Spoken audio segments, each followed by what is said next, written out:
Señor es el que sostiene a los justos.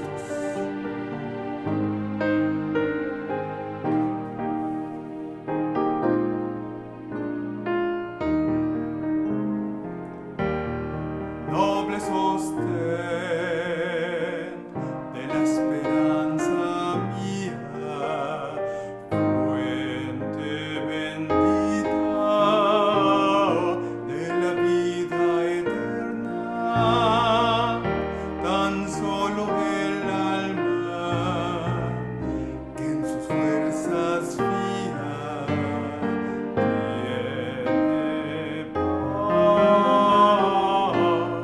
tiene paz, mi sostén es Jesús. Nunca en la lucha desmayar podré, mi sostén es Jesús. Nunca en la lucha desmayar podré. Yo soy muy débil, pero en ti soy fuerte. Nunca en la lucha desmayar podré. Si tú estás conmigo, ni a la misma muerte temeré, no temeré. Mi sostén es Jesús. Nunca en la lucha desmayar podré. Mi sostén es Jesús. Nunca en la lucha desmayar podré. Dura es la lucha, difícil la tarea,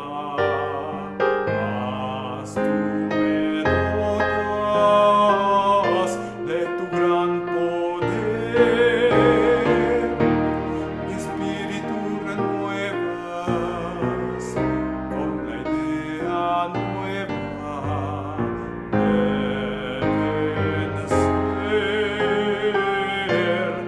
Mi sostén es Jesús. Nunca en la lucha desmayar podré. Mi sostén es Jesús. Nunca en la lucha desmayar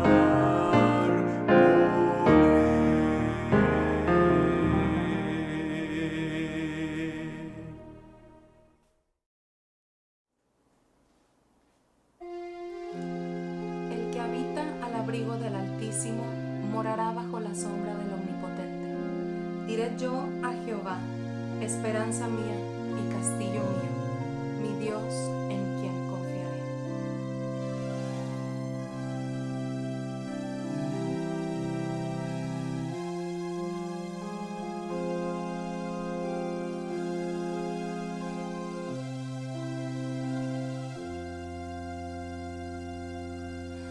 El que habita al abrigo de Dios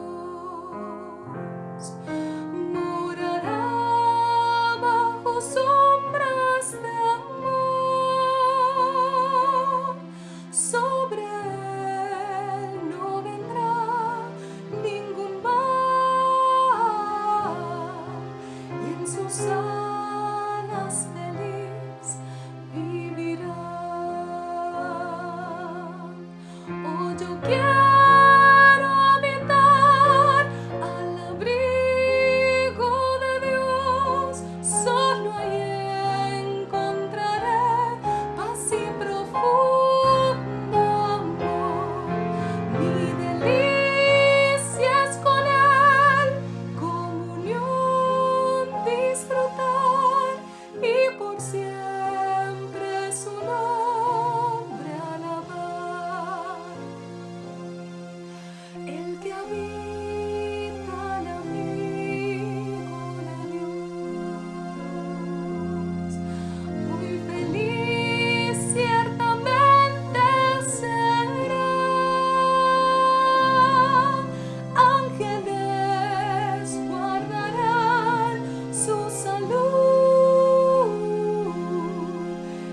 sus pies nunca resbalarán.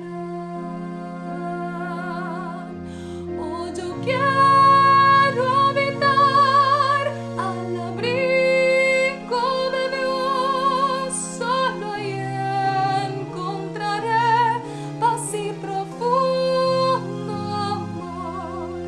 Mi delicia es con Él, comunión disfrutar y por siempre su nombre alabar. El que habita al abrigo de Dios, para siempre seguro estará. Caerán a su diestra 10,000, mas a él no vendrá mortandad. Oh, yo quiero habitar al abrigo de Dios, solo ahí encontraré paz y profundo amor. Mi delicia es con Él, comunión disfrutar y por siempre su nombre alabar.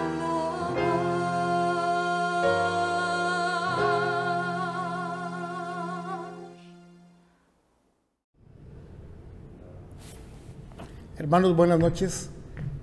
Es el culto vespertino de la Primera Iglesia Bautista Dominical, que se transmite aún por Facebook y YouTube a todos los hermanos de la iglesia que no nos congregamos en la noche todavía, pero también a hermanos de otras iglesias, de otras ciudades, de otros países y muchos invitados más que tenemos entre nuestros amigos y familiares, porque nos interesa mucho que escuchemos la palabra de Dios en un mundo que está lleno de engaños y de mentiras y de malas noticias y de cosas estresantes. La palabra de Dios siempre trae paz, consuelo, ayuda, trae verdadera información, trae verdad, trae crecimiento y edificación, y todo lo bueno viene de Dios a través de su palabra. Así que la compartimos con todo gusto, es un deber, es un placer hacerlo.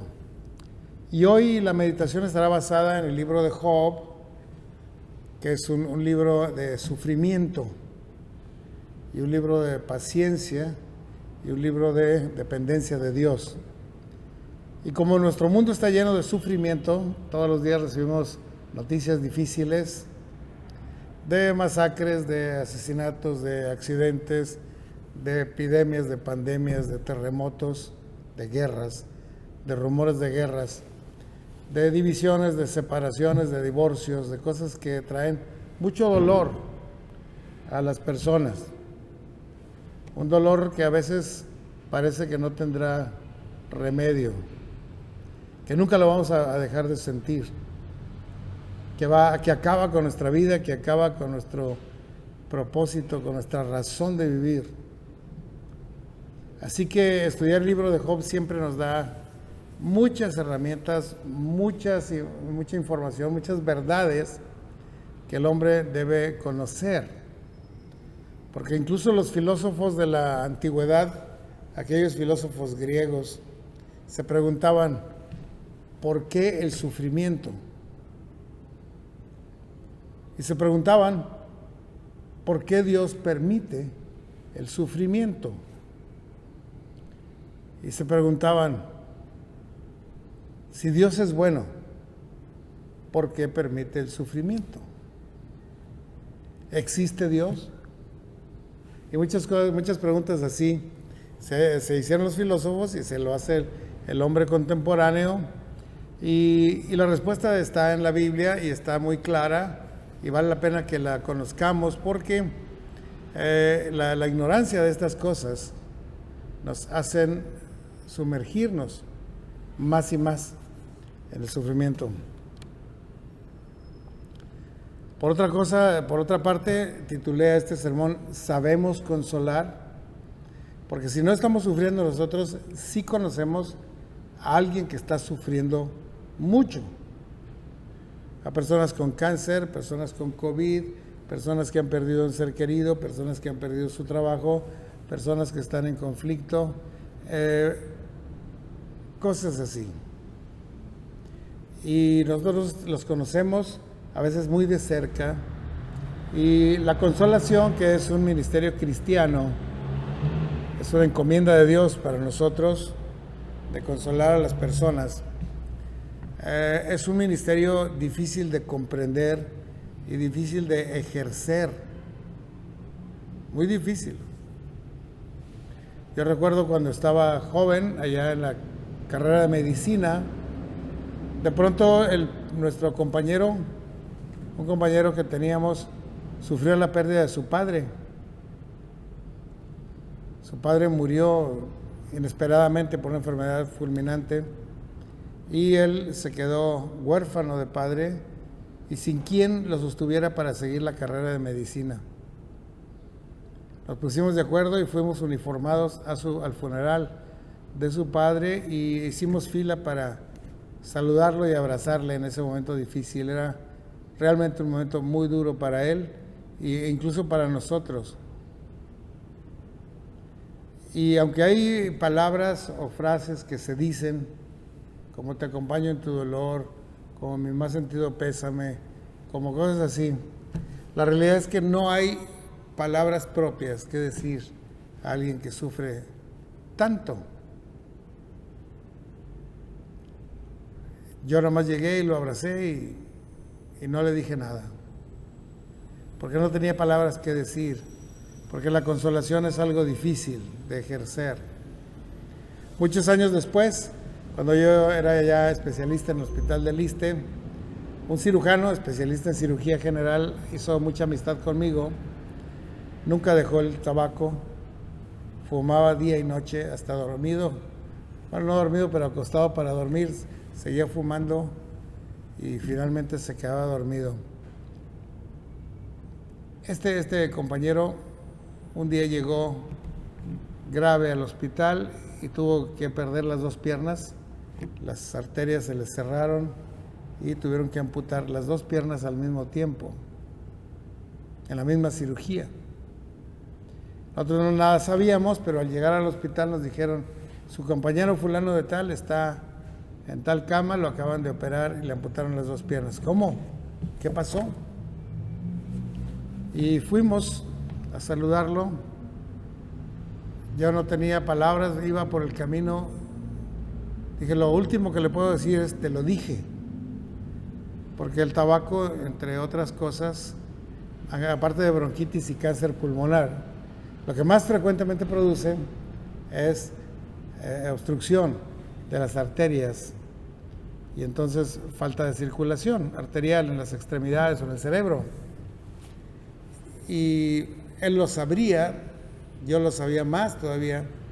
Le habíamos dicho muchas veces que dejara ese vicio, pero ahora no tenía yo palabras. Le podía decir: te lo dije muy claro, pero es de mal gusto decirlo. Entonces no es una buena consolación y no encontraba yo palabras para consolarle en ese momento. ¿Sabemos consolar? Tal vez no, hermano. Sabemos hacer otras disciplinas cristianas, sí, pero consolar es un ministerio muy, muy especial, muy importante, muy útil, muy necesario, diré yo, indispensable. En un tiempo en que el sufrimiento está a la vuelta de la esquina para todos nosotros, y sufren nuestros hermanos, sufren nuestros familiares, y sufren nuestros amigos, y sufren nuestros vecinos. ¿Somos buenos consoladores? Tal vez no. Vamos a leer este capítulo 6 de Job, versículos del 1 al 15, para ver qué podemos aprender de la palabra de Dios en el sufrimiento de Job, en la consolación que su amigo Elifaz temanita le daba. Dice, respondió entonces Job y dijo, Job capítulo 6, oh, que pesasen justamente mi queja y mi tormento, y se alzasen igualmente en balanza, porque pesarían ahora más que la arena del mar. Por eso mis palabras han sido precipitadas, porque las saetas del Todopoderoso están en mí, y su veneno bebe mi espíritu, y terrores de Dios me combaten. ¿Acaso gime el asno montés junto a la hierba? ¿O muge el buey junto a sus pastos? ¿Se comerá lo desabrido sin sal? ¿Habrá gusto en la clara del huevo? Las cosas que mi alma no quiere tocar son ahora mi alimento. ¿Quién me diera que viniese a mi petición y que me otorgara a Dios lo que anhelo? Y que agradara a Dios quebrantarme y que soltara su mano y acabara conmigo. Sería aún mi consuelo. Si me asaltase un dolor sin dar más tregua, que yo no he escondido las palabras del Santo. ¿Cuál es mi fuerza para esperar aún? ¿Y cuál mi fin para que tenga yo aún paciencia? ¿Es mi fuerza la de las piedras? ¿O es mi carne de bronce? ¿No es así que ni aún a mí mismo me puedo valer y que todo auxilio me ha faltado? El atribulado es consolado por su compañero, aun aquel que abandona el temor del Omnipotente. Pero mis hermanos me traicionaron como un torrente, pasan como corrientes impetuosas. Así se quejaba Job en su segundo discurso. En el libro de Job hay 3 discursos de Job, y hay discursos de sus 3 amigos, y hay discurso de un joven Eliud, y finalmente habla Dios y señala las culpas de los amigos de Job, y exalta a Job y libera a Job del sufrimiento, y porque Job nunca perdió la fe y nunca perdió su obediencia. Pero los amigos fracasaron como consoladores. Ni siquiera el joven Eliud, que tenía un pensamiento más fresco, llegó a ser un buen consolador.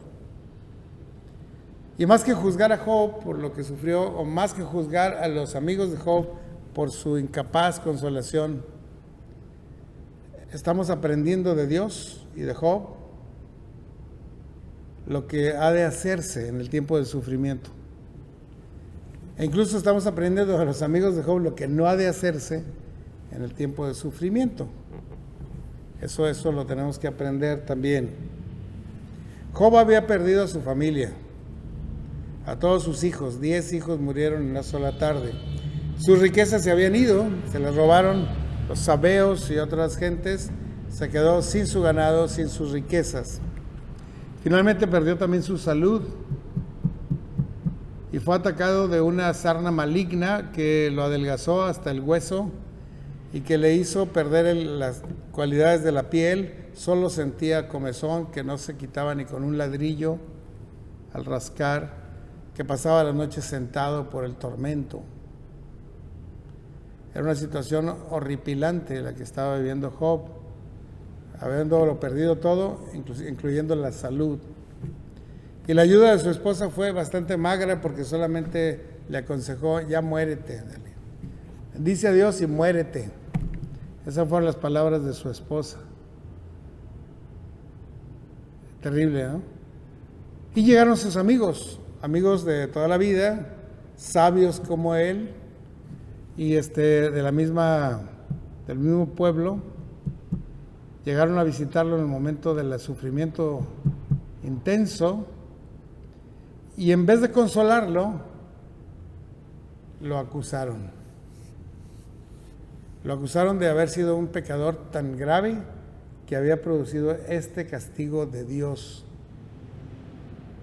Y cuando él negaba su pecaminosidad, entonces lo acusaron de estar atribuyendo a Dios un castigo injusto. Entonces dices que Dios es injusto. Y cuando él se defendía en este segundo discurso, entonces dijeron: te quejas demasiado. Para haber recibido un justo castigo, tú te estás quejando demasiado.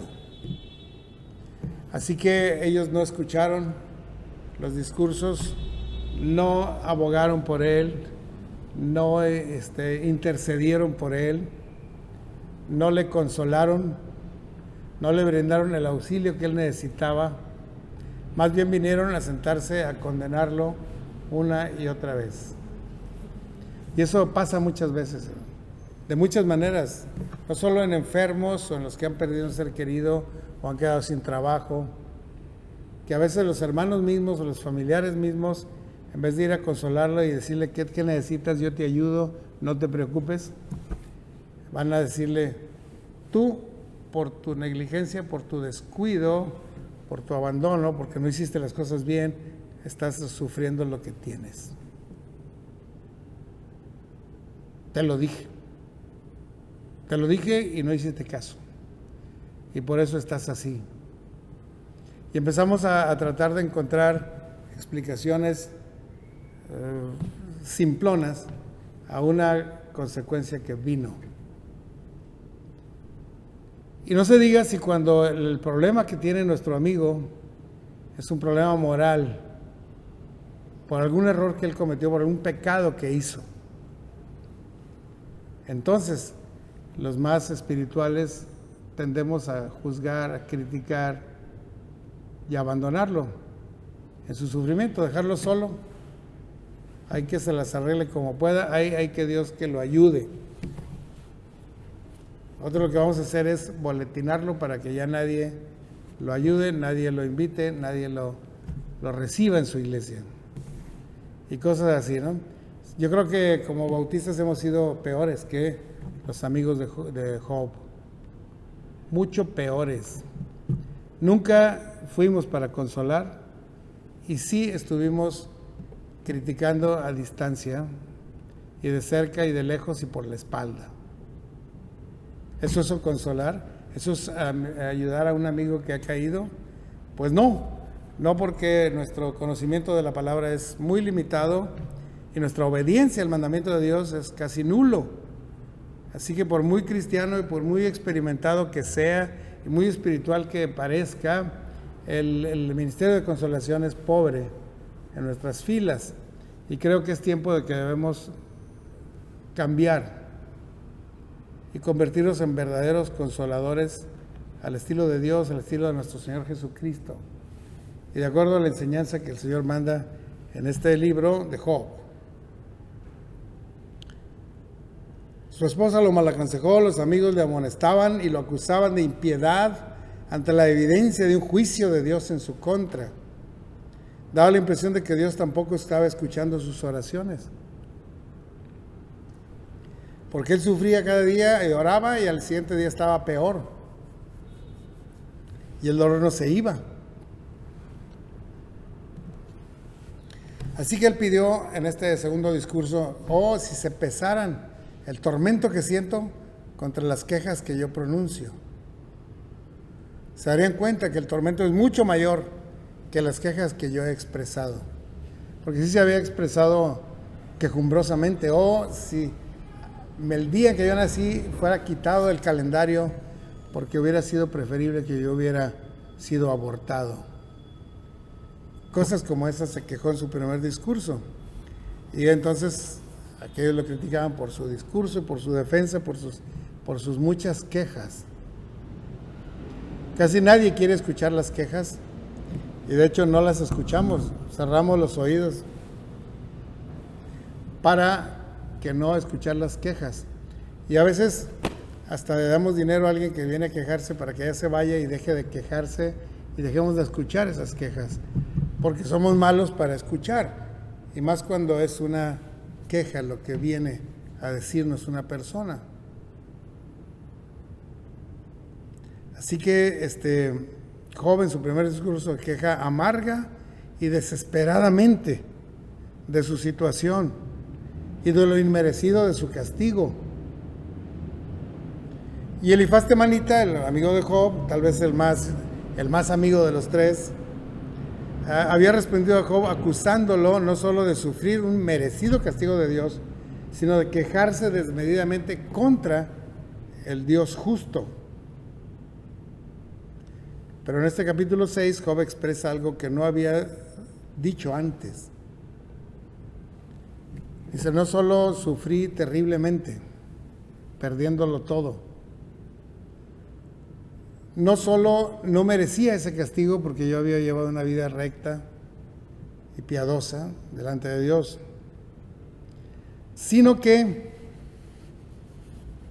se quejó en esta segunda de no haber tenido ningún tipo de auxilio. Nadie lo auxilió, ni sus sirvientes que habían muerto, ni su esposa que le dijo ya muérete, ni sus conocidos, ni sus amigos que vinieron de lejos. Y lo más terrible es que parecía que Dios no estaba escuchando las oraciones de Job. Así que es tremendo encontrar una persona que sufre tanto así. Tenía ausencia total de auxilio y falta total de consuelo hasta este momento. Job. Describe Job su tormento. Fíjese que nosotros, si tenemos a alguien que sufre, lo primero que tenemos que hacer es ir a estar con él, escuchar sus quejas atentamente, todo lo que dice, todo lo que pide, todo lo que quiere, todo lo que teme,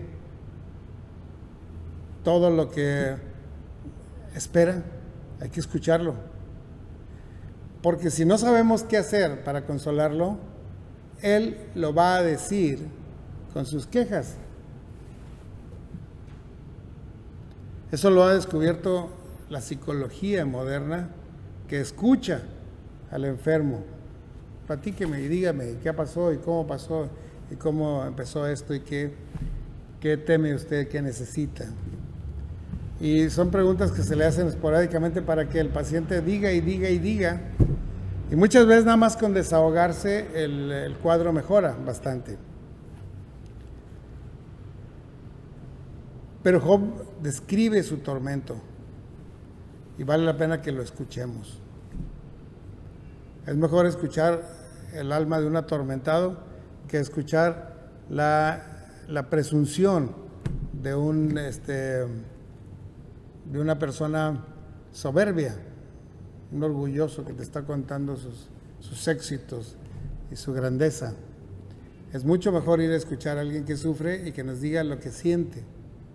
Mucho mejor, porque vamos a poder ser más útiles. Describe Job que ese sufrimiento eran como saetas, como flechas, como lanzas enviadas por Dios directamente a atravesar su cuerpo.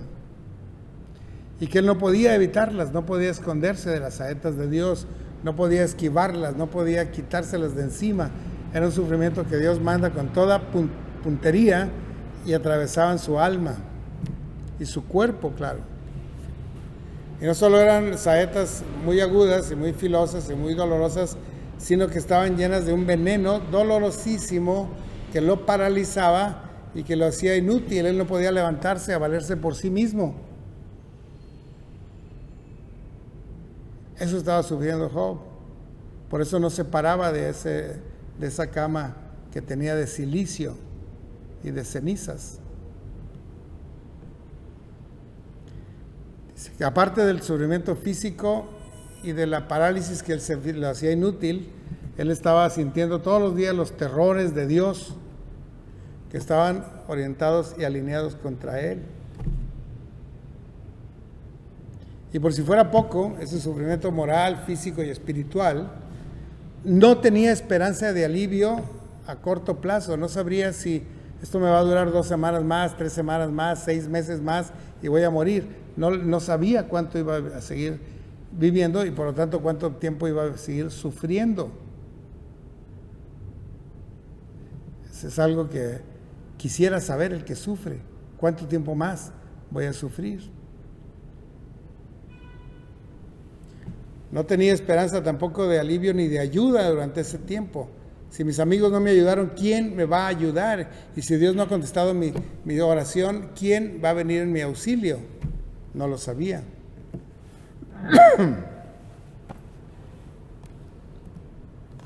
Así que Job, aparte de describir todo su sufrimiento físico, moral y espiritual, hace peticiones. Y esas peticiones dejan ver la amargura, el dolor de su alma, y que es lo único que podría ya anhelar un hombre desesperado.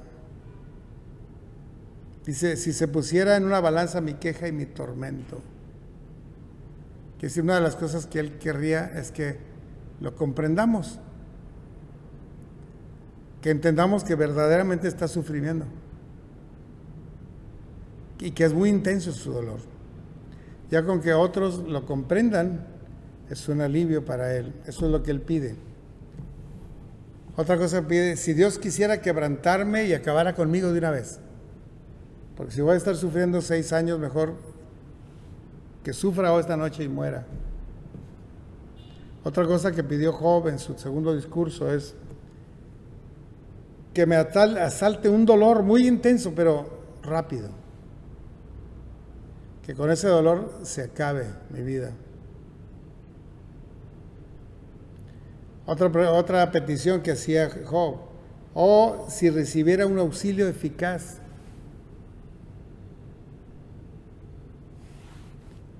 Otra cosa que pidió Job, si mis amigos me dieran consuelo, porque aún los no creyentes, los impíos, consuelan a sus amigos que están en desgracia, pero son mis amigos no me consolaron. Él pide ayuda, compañía, consuelo.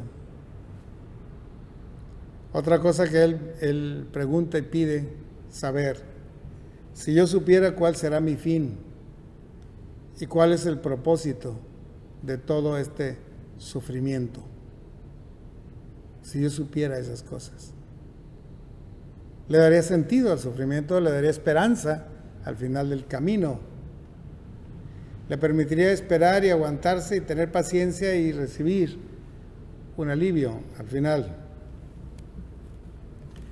Así que vamos a analizar de todas estas realidades que vemos en la Biblia, en el capítulo 6 de Job, para ver cómo nosotros podríamos experimentar consolación cuando estamos en sufrimiento, pero sobre todo, cómo podríamos consolar a otra persona que está en sufrimiento agudo.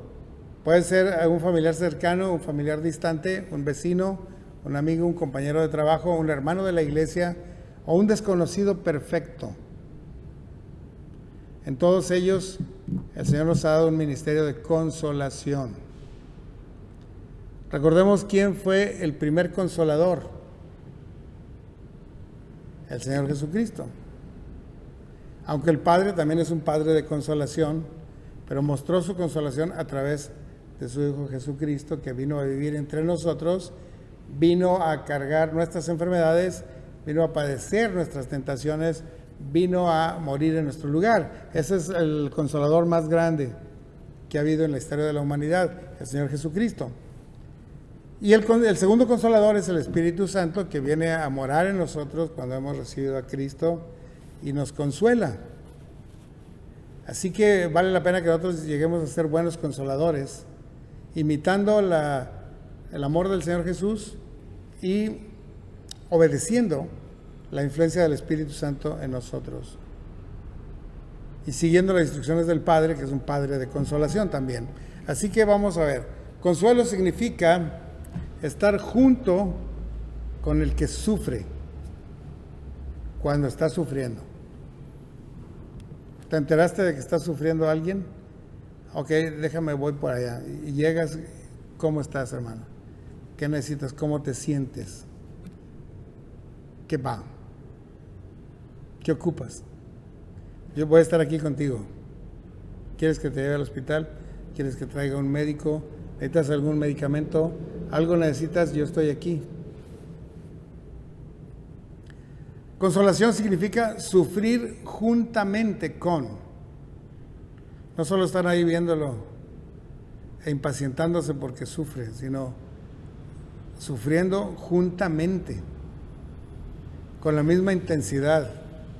Esa es la verdadera compasión, es sentir la misma lucha juntos. Consolación significa brindar ayuda eficaz. Necesitas que esté contigo, que te lleve, que te traiga, que te cuide, que te alimente. ¿Quieres que oremos juntos? Eso es una consolación. Y para el alma que sufre es un bálsamo, es una ayuda tremenda. Consolación significa comprender puntualmente el sufrimiento del amigo. Saber lo que sufre en lo físico, lo que sufre en lo moral, lo que sufre en lo espiritual. Entenderlo lo mejor posible, ponerse en su lugar, ponerse en sus zapatos, hablar de eso con él, entenderlo bien. Consolar es también comprender juntos cuál es el propósito de Dios para ese sufrimiento, porque siempre hay un propósito más grande que el sufrimiento que estamos experimentando. Pero lo doloroso es que durante el tiempo de crisis no entendemos lo que Dios está buscando de nosotros y lo que Dios tiene para nosotros, no lo entendemos, el sufrimiento nos ciega. Así que el consolador es alguien que llega con él y conoce la situación, conoce lo que sufre, conoce lo que pide el sufriente y ayuda al sufriente a conocer lo que Dios tiene como propósito para él a través de este sufrimiento. Porque el sufrimiento es como un parto. La mujer sufre mucho en el parto, pero al final ya hay una alegría de que ha venido un nuevo ser humano a la vida. Hay que entender por qué Dios nos permite atravesar por un valle de sufrimiento. Y consolación también significa interceder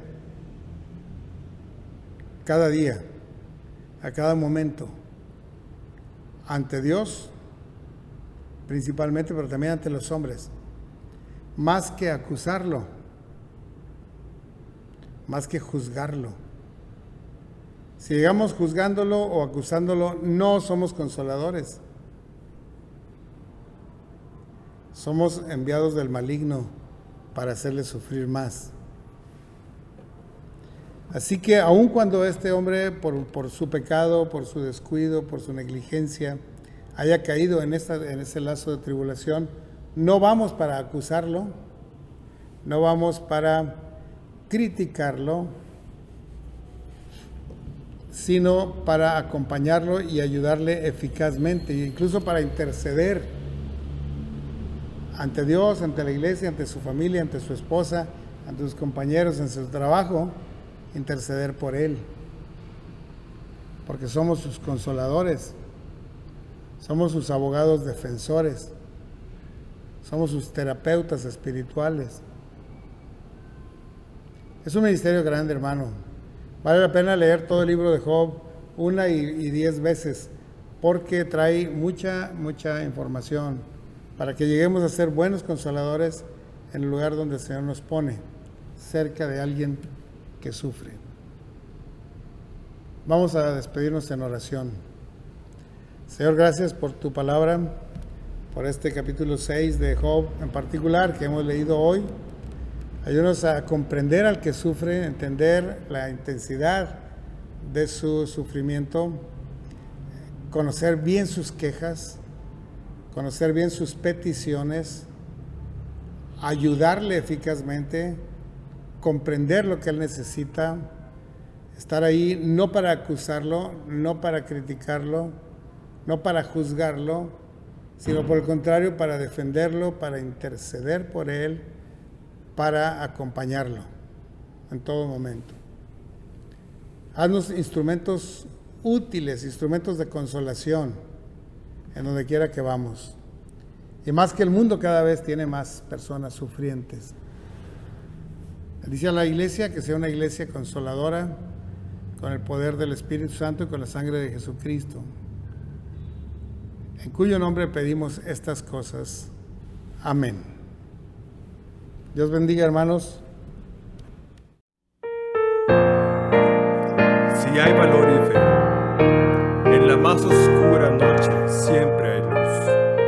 valor y fe, gozo y paz traerá la lucha. Si hay valor y fe.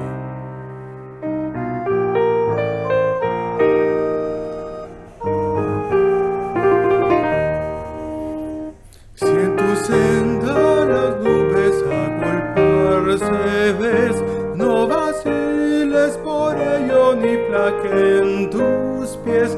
Cada nube que venga no podrá traer más que pruebas que pasan. Si hay valor y fe, si hay valor y fe, si hay valor y fe, en la más oscura noche siempre hay luz.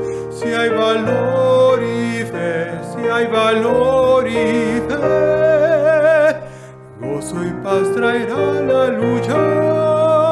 Si hay valor y fe. Si es tu vida una carga de cuidados mil, olvidado de todo te podrás sentir. Si tu ayuda pudieres a llevar doquier, esto endulza la vida. Si hay valor y fe, si hay valor y fe, si hay valor y fe, en la más oscura noche siempre hay luz. Si hay valor y fe, si hay valor y fe, gozo y paz traerá la lucha. Si hay valor y fe, pon en alto los ojos sin dudar jamás que en las lides del mundo vencedor saldrás. Que si hay flores y encantos tras invierno cruel, trae encantos la vida. Si hay valor y fe, si hay valor y fe, si hay valor y fe, en la más oscura noche siempre hay luz. Si hay valor y fe, si hay valor y fe, gozo y paz traerá la lucha.